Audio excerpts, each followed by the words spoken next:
Chapter 22.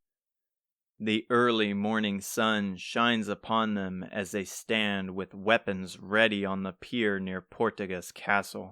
It's quiet as the only sounds are the ocean's orange-hued waves colliding into the wooden platform. No one is around, nor are there any ships ported. On one side is Hotaru and Isamu, leaving Aziza and Fedir on the other end.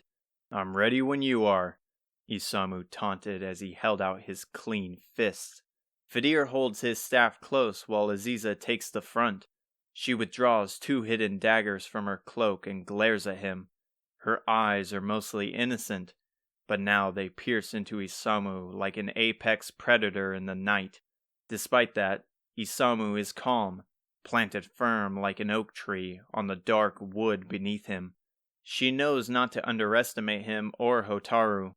Their might can easily overpower both of them, but what they lack in power is replaced with skill and wit. Aziza knows a single opening is all she needs, and with Fedir's magic, it should be possible. She takes a deep breath, lunging forward, and he awaits her. Swiftly he dodges her strikes while she does the same. Like a furious dance, they skirt around the perimeter, countering each other blow for blow. A green light envelops Aziza, and like a lightning bolt, she zips past his defenses with insane agility. Her body feels light like a feather. Her feet glide across the planks like ice. Nothing can impede her movement. From behind, she boots the back of his leg, and follows up with a fearsome kick to the back. He crashes to the ground, and before she can continue, a fireball flies past her. Hotaru launches another spell with Aziza slashing through it with her blades, her daggers coated in a sizzling orange like steel in a forge. The fire in Hotaru's hand is bright. Her powerful magic hides her face like a mask. She has improved exponentially since their last spar several months prior. Though she has told Aziza about her lack of skill compared to the others, Hotaru has grown into an exceptional warrior. Distracted by the heat, large arms grasp her small waist from behind, and Isamu throws her backwards with a mighty roar. She tumbles to the floor, dropping her hot daggers, leaving Fedir open for a brutal assault. As Isamu charges in, Fedir flings balls of fire, gusts of violent winds, and shards of ice, yet he's left uninterrupted as he dodges them with ease. His fist slams into the steel staff, and the two attempt to push the other back, both gritting their teeth as they struggle. Hotaru jumps forward with a rapid slash into his staff, knocking him back. As they lunge forward to press the advantage, a light from the blue crystal atop the staff shines with a yellow light, like beaming rays from the sun. A blinding flash halts them, and Aziza throws her body into Hotaru, which dominoes into Isamu. Isamu bumbles into Hotaru's position, swinging his arms blindly forward in response. However, Aziza latches onto the outstretched arms like a baby koala to its mother. With the weight of her body, she flings him to the ground, pinning him by his arms. Hotaru, with impaired vision, charges into Fedir as he readies another spell. Caught by surprise and with a hasty strike, his staff shoots behind him, and with a bash of her shield to his face, he tumbles back. He holds his face as blood pours from his nose. Aziza is left speechless as blood spills on the wooden planks. "I yield! I yield!" he cried, holding out his arm as a makeshift shield. "I didn't mean to do that," Hotaru worries as she comforts him by aiding Fedir with her own healing magic. "I got so into it. I wasn't even thinking." Aziza removes herself from Isamu, running over with panic. "Is everything all right? I will be fine. Nothing that I haven't dealt with before. I knew we should have never done this. I should have pulled back when they started to close in on you. If this was a real fight, he would have been dead," Aziza believed, scared of the possible reality. Aziza struggles to aid her team when in the heat of battle. Her fighting style goes against such behavior, as it consists of finishing off her opponent with swift and precise strikes. She understands it's not the safest technique, but a dragged-out fight results in more casualties. It's a common occurrence in war. Relax, Aziza, Isamu groaned as he lifted himself. He said he was fine. Besides, what else were we supposed to do? Wait? Like a normal person? We aren't exactly normal people. Isamu reaches down to Fedir's staff and carefully hands it back to him. Plus, it's been a while since we trained like this. It's good for the body, and also gauges how far we have come. If anything, you should be glad we only ended up with a nosebleed. I agree, Hotaru added. I thought from how it was set up, we would have the advantage. But you two together make quite the team. Not only is Aziza much faster than I thought, but that spell to increase her speed is incredible. Also, when did you get so good at disarming people? I have to thank Isamu for that. He brought up the idea of how smaller fighters are able to use the weight of their opponent against them, and learning a bit of martial arts fits well with me. Isamu may be oblivious to many things, but I find his techniques useful. I never know when I may have to resort to a fight without a weapon. Isamu? I can maybe understand him teaching you a few things, but those words sound more like Grandma than anyone. You know, you can give me some credit sometimes. I'm not just some mindless fighter. I'm guessing all of that noise was coming from all of you? A calming voice sounded. They turned their heads to a doorway to the castle to find the old gentleman butler. His smile radiates like the stars as he scans the surrounding area. Looks like your little sparring match caused quite a bit of damage.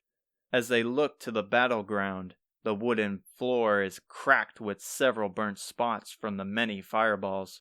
Only now, as they see it, does the terrible smell of burnt wood fill their noses. I hope we don't have to pay for this, Aziza muttered to herself. We are so sorry, Hotaru said, acting as a child getting caught. We promised to clean this up right away. Nonsense. You all have already done so much for our kingdom. We couldn't possibly task you with something so meager. Fedir removes the light green healing spell from his face. Are you certain it's enough? If we have to, we can zoom back to Baharata for more black pepper. While I suppose having the full shipment would have been ideal, the amount you managed to carry for the time being will suffice. Anyway, I have more important matters to discuss. Your reward is waiting by the wharf in the harbor district. Finally! I hope it's a fat sum of gold. I hope so too, Aziza added to Isamu's wish. After all the food we bought, we are pretty dry on currency. In fact, before their spar, she only ate a light snack. Whenever she finds the time, she is always snacking away at whatever goodies she carries in her small satchel. While mostly candies, she has stocked up various delectable treats from the vendors. She enjoys trying new foods. It was one of the few things she remembers in her youth with her family. She would play in the nearby forest and come home to find baked bread from her mother, or bags of fruits or nuts her father brought. Why would we have to go to the wharf for a large sum of coins? Fedir questioned, rolling his eyes, pulling the daydreaming girl back to reality. The warm morning sun fully rises above the city. As the group arrives at the harbor district, many large ships are ported on the large wharf. Once the gangways are deployed, large sailors unload their cargo onto nearby carriages that ride into town. Their loud grunts and the horses' snorts swarm the air, as well as strict commands from their captains. As they wander around completely lost, breathing in and tasting the calming salt from the beautiful sea, a familiar voice calls out to them, and Hotaru finds herself smiling once her red dress is spotted. Grandma! Hotaru and Isamu cry out. She holds out her arms as her grandkids jump into them. As they hold her tight, she caresses their heads. Her scent is that of the sea, with a mix of a familiar home. You poor things. It must have been hard for you by the way you are holding on to me. You have no idea, Grandma. Me and Fedir fought these mummies in a pyramid, and then we found an ancient spirit who held the magic key, and then we met the queen. Calm yourself, dear, she interrupts, planting a soft kiss on his head. Once we go over your reward, I would love to hear in detail all of your stories. No matter how old he gets, he will always be her little baby, Hotaru thought, completely ignorant to the way she holds her tight. So was it your plan to have us fetch the king his pepper all along? Aziza asked, with Fedir joining her. While happy, she is not as excited as either of the two. But she is right. Why was she not present at the gate like she said? My apologies for not following through on my promise. Important matters arose in Japan. It was a rather hasty request I had set for you kids, but it worked out in the end. While Hotaru wants to believe her words, this isn't the first time something went awry. Before she can question any further, heavy steps close in. A muscular woman in pirate's garb stomps down the wooden gangway. She has long, curly brown hair that looks to be unwashed for several days. She reeks of booze and appears aloof as she holds the hilt of her pristine cutlass. Yet she has an attraction, drawing people's eyes to her smooth face compared to her crew of roughed-up middle-aged men. "Your Majesty, the ship is ready for deployment," she announced with a thick accent. "Excellent news. We will set off soon." "Yes, Your Majesty." As she hobbles back on board, Pimiko looks over to the kids. "Well, what do you think of your reward?" "You mean you got us a boat?" Hotaru shouted. Just a few months ago, they were struggling to set sail on the sea due to a lack of funds. Now they control a boat of their own. "Where did Grandma manage to get the gold for this?" Hotaru screamed in her mind. "Well, the boat belongs to Ortega, and we have made an agreement to use it to aid your journey. But it is yours to command as you see fit, though you will mostly use it for your next task. I had a feeling there was more to it. So what is the next mission you have for us?" Aziza said with skepticism written all over her face. "It's complicated, so instead it will be better to show you." "You're coming with us?" Hotaru squealed. "For now, yes. How else am I supposed to hear of the adventures you kids have had? And while we share stories, we can have some lunch along the way." Hotaru and Isamu jump for joy like children, while Aziza contains her excitement over the delicious meal that she might be serving, prioritizing the task at hand. Hotaru and Isamu follow Pimiko up the gangway as the ship prepares to depart. The ship's hull is massive and thick, likely strong enough to absorb a hit from a cannonball. The crew are loading up barrels of cargo through another gangway at the back of the ship where a mast, adorned with a red and green flag, reflects light off the sun. Though Aziza has only ridden a boat once in her life, this ship beats it in scale, design, and defense. "I have only heard of ships this big from the hero's raid against the Archfiend," Fedir said, moving next to Aziza. She is intrigued by his words and allows him to resume. "From what is documented, about 3 ships of this caliber set sail to the Archfiend's land, but only one managed to make its way back home. Do you think this one is the same?" Aziza pondered. "It could be. With cannons of that size, I couldn't imagine it used for anything else." Aziza gazes at the large cannons he mentioned. Just below the deck are several steel cannons with holes the size to fit a giant. It's quite the marvel, however it brings her fright over all else.